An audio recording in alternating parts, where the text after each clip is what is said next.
ঝিনাইদহের কালীগঞ্জ উপজেলায় জ্বালানি তেলের সংকটকে কেন্দ্র করে উপজেলা পরিষদের কার্যালয় ঘেরাও করে বিক্ষোভ করেছেন বিভিন্ন কোম্পানির বিক্রয় কর্মীদের সংগঠন এসআর সমিতির সদস্যরা।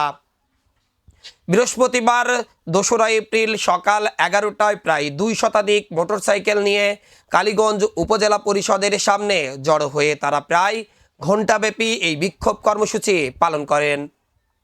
স্থানীয় সূত্রে জানা যায়, উপজেলার বিভিন্ন পেট্রোল পাম্পে পেট্রোল ও অকটেনের তীব্র সংকট দেখা দিয়েছে। অনেক পাম্পে সরবরাহ বন্ধ রয়েছে।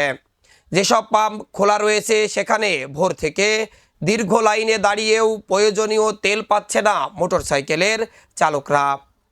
ঘন্টার পর ঘন্টা অপেক্ষার পরও অনেকেই খালি হাতে ফিরে যেতে হচ্ছে।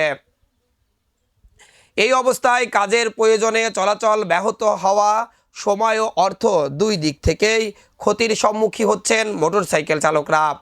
ফলে ক্ষোভে ফেটে পড়ে তারা উপজেলা পরিষদ ঘেরাও করে বিক্ষোভ করেন। কালীগঞ্জ উপজেলা পরিবেশক সমিতির সাধারণ সম্পাদক শিপলুজামান অভিযোগ করে বলেন, জ্বালানি সরবরাহ স্বাভাবিক না থাকায় জনজীবনে স্থবিরতা নেমে এসেছে। দ্রুত এই সংকট নিরসনে সংশ্লিষ্ট কর্তৃপক্ষের জরুরি পদক্ষেপ কামনা করেন তিনি।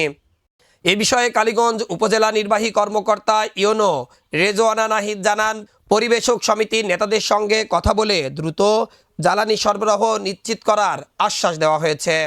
আশ্বাস পাওয়ার পর বিক্ষোভকারীরা স্থান ত্যাগ করেছেন।